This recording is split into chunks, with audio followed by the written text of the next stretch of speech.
చేసిన సంఘం అధ్యక్షులు ఇంకా అదేవిధంగా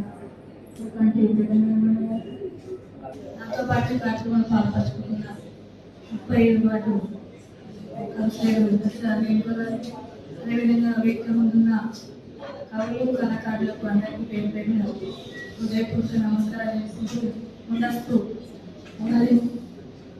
శుభాకాంక్షలు తెలుపుకుంటూ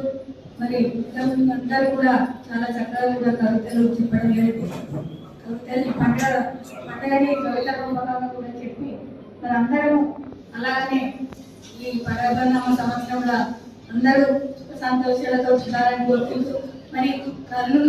కవులు కళాకారులు మరి గతంలో కూడా తెలంగాణ ఉద్యమంలో కూడా ఎంతో మంది పాల్గొని మరి తెలంగాణ ఉద్యమాన్ని కూడా ముందుకు తీసుకెళ్ళి మరి అప్పుడు ఇంకా కవులని కళాకారులకు కూడా చాలా కూడా అప్పటి నుండి కూడా చాలా గుర్తింపు కూడా కారణమైనది. మరి అదే పూర్తి స్థాయిలో కూడా ఇంకా అందరూ చాలా చక్కగా ఉన్నారు. అందరూ మమ్మల్ని కూడా ఇందులో భాగస్వామ్యం చేసినందుకు మీ అందరికీ ప్రత్యేకంగా ధన్యవాదాలు తెలియజేసుకుంటూ నాకు అవకాశం ఇచ్చే